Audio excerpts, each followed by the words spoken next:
How many times do you have to achieve something before you feel like you're enough? Promotion? Check. But now you should be at the next level. Hit a revenue goal? Check. But other people are hitting bigger ones. Get praised for your work? Check again. But they're just being nice. They don't know the real you. You see, the target keeps moving. And no matter what you achieve, it's never quite enough, is it? It's like playing a video game where every time you get to the top level, they add 10 more. Worked with the VP of a tech company. Promoted 3 times in 5 years. Great performance reviews. His team respected him. He was objectively good at his job. He felt like a fraud the entire time. Not occasionally. Not when things got hard. Every single day. Waiting to be exposed. Waiting for someone to figure out he didn't actually belong there. Like he was on some hidden camera and the reveal was coming any minute now. He told me, I walk into meetings and think, when are they going to realize I don't really know what I'm doing? Every time someone praised my work, he said, I think if they knew how much I struggled with that decision, they'd know I was faking it. That sounded so confusing to me. He told me he hadn't told anyone else, not his husband, not his best friend, not his therapist, because saying it out loud would make it real. And if it was real, that meant he actually was a fraud. Here's what he couldn't see from inside of it. Because he kept saying, I should be further along by now. Everyone else seems to have it figured out. If they knew how much I struggled with basic things, they'd know I didn't deserve to be here. That's the not enough story. And it doesn't matter what you achieve. The bar just moves, and you're the one moving it. Get that promotion? Well, now you should already be thinking about the next title. And if you're not, maybe you're falling behind. Hit your revenue goal? Well, other people are hitting bigger ones, and if they can do it, what the hell's wrong with you? Get praised for your work? Well, they're just being polite. If they knew how long it was taking you to do these things, how much you second guessed yourself, they'd know you're not as competent as they think you are. The target keeps moving. It's not just the target. The standard moves, the timeline moves, the definition of enough moves. And you keep chasing it, thinking, oh, once I get there, I'll finally relax, finally feel solid, I'll feel good, I'll finally feel like I belong. It's like a dog chasing a car. No idea what you'd do if you caught it, just convinced that the chase is everything.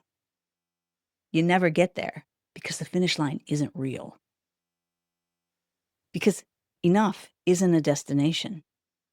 It's a moving target. And it's your own brain that keeps moving it. This is a thinking pattern or habit, not a truth about you. Your brain is measuring your worth by external standards, other people's achievements, social media comparisons, what you think you should have accomplished by now. Your brain is shooting all over you. And external standards are infinite. There's always someone doing more, achieving more, looking better, having it all put together better.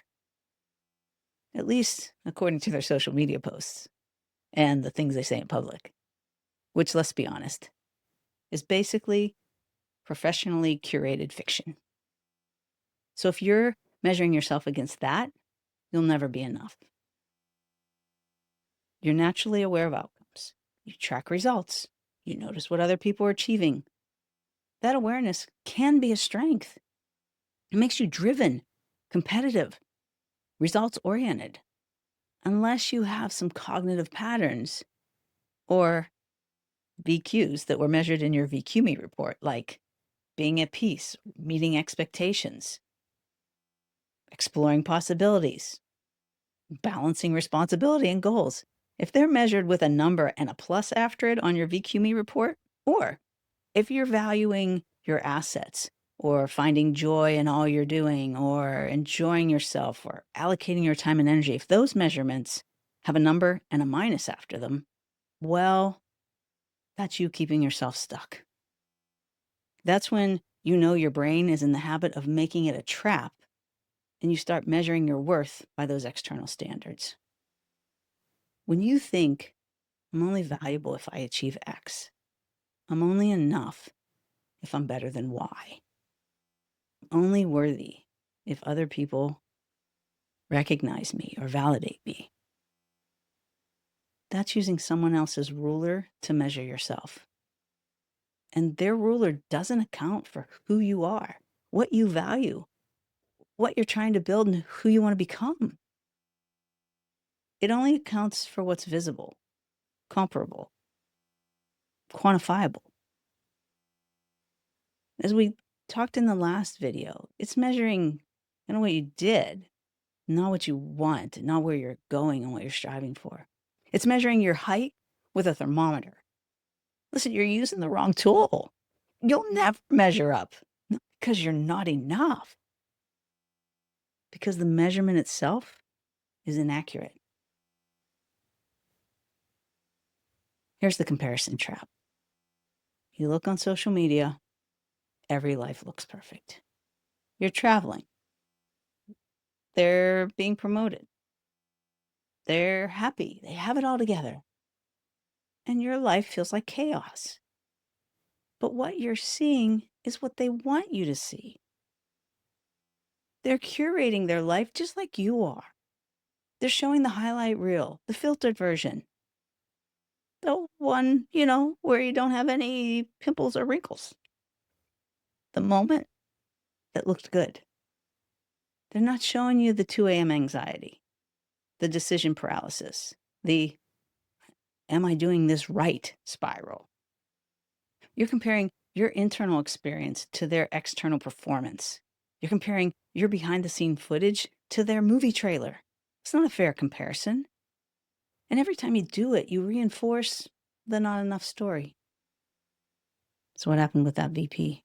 We mapped his thinking pattern in a call. He was measuring himself by external standards, by outcomes, by other people's achievements, by what looks successful from the outside.